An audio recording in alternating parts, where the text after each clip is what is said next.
In today's episode, we have a very strange case. So without further ado, we'll go straight to it.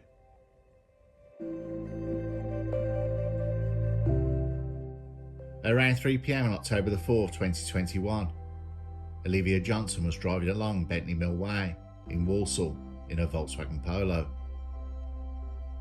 There was a storm that day, so the sky was still black, and the roads had sheets of water that made driving very hazardous.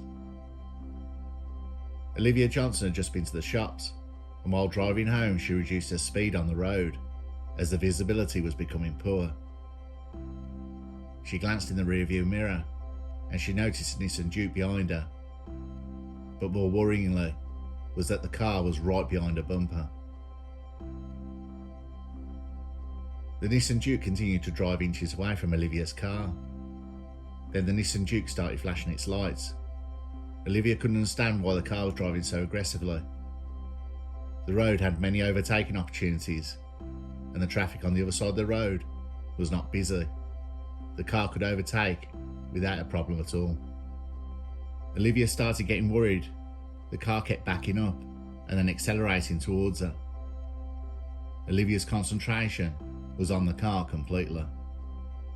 Olivia needed to get away from this car. Any side road she could see, she would turn off. Olivia then saw a side road coming up. She indicated, pulled into the road, and the car had sped past. She was relieved whoever was driving was a maniac. While she was parked in the side road, she started to get herself together, and then realised the Nissan Juke had pulled up right behind her. The driver got out and approached the driver's side of her Polo. She opened the window slightly to talk to him, and he said, "Get out of the car, it's a stolen car," and he attempted to open the door. Olivia Johnson said, "It's my car, I've got proof, it's my vehicle, I will show it to you." The man said, "Get out right now, I'm a police officer." Olivia asked to see the man's badge, and he replied, "I don't have a badge," and then he tried to open the rear door. She attempted to drive off when she received a last thump to the side of the car. She feared for her own safety. She sped away, leaving the man shouting and chasing her car on foot.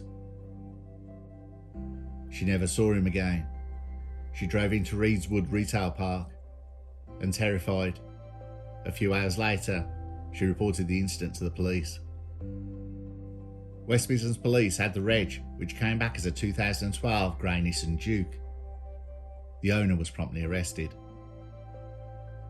Olivia Johnson was asked to attend the police lineup to identify her attacker, but she couldn't pick the owner of the Nissan Juke. Police started viewing ANPR and traffic cameras, and as Olivia stated, the Nissan Juke was on the road right behind the Volkswagen Polo at the time she stated. But something was not right. In the next camera shot, which was at a junction, was the Nissan Juke, followed then by the Volkswagen Polo, several cars behind. The Nissan Juke did a left, and Olivia's Polo went straight over the island. There was a gap between the cameras, but Olivia Johnson said she drove away from the driver in the Juke. So how was the Nissan Juke in front of Olivia's car? The man was questioned, but the grandfather said all he actually done was flash his lights at her to help, because she did not have them switched on, and it was getting dark and it was torrential rain. He never said a single word to her. The man was put under police bail, and officers went to view CCTV from local business premises, the road Olivia had pulled into. The police were shocked. No cars had stopped down that side road. The police then timed the distance between the cameras, and the cars couldn't have turned off. There was no time, even if it happened quickly. After 4 days of being questioned, the man broke down in tears, pleading with the police he was innocent.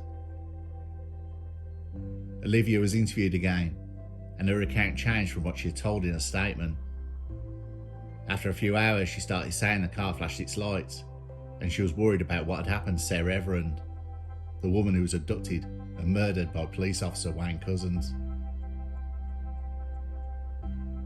She told how it impacted her and why she acted the way she had. She confessed all the Nissan Duke driver had done was flash his lights. Olivia Johnson blamed it on a panic attack behind the wheel. She was then arrested.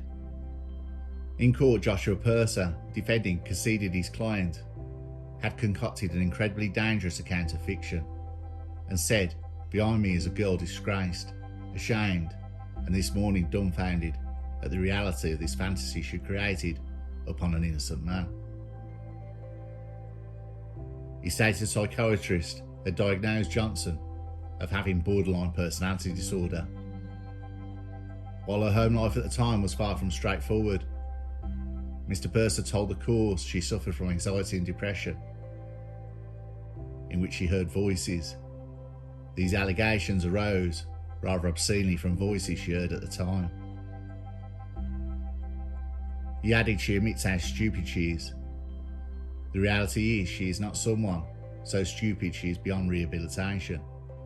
Judge Inman acknowledged Johnson's mental health issues, but concluded they had not been the cause of her persisting in false accounts for 4 days.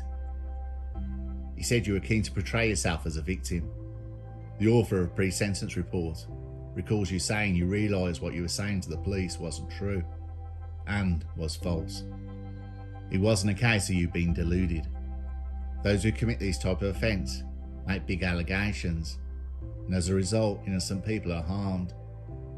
She must accept there will be a custodial sentence, whatever the mitigation."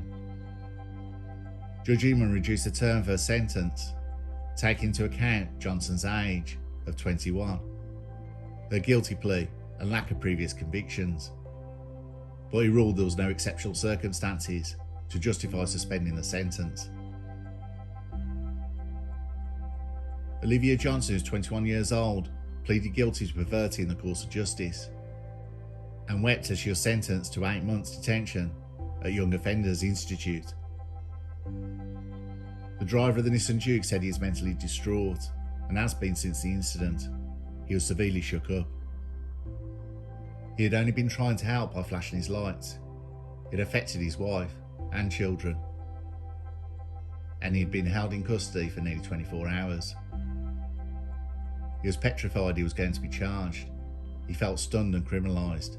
He can't put into words how deeply upset he was about it. The victim's file was not closed until December the 24th, despite the Crown Prosecution Service making an early decision not to charge him with impersonating a police officer. The judge stated a significant amount of work went into investigating Johnson's allegations, which were unravelled after they had trawled CCTV of the area from the time of the incident. Olivia Johnson made references throughout the course of her police interview to her concerns over Sarah Everand and how it impacted her and why she acted the way she had. Like I said, this is a strange case, and if not for the CCTV cameras, how far would this lie have gone?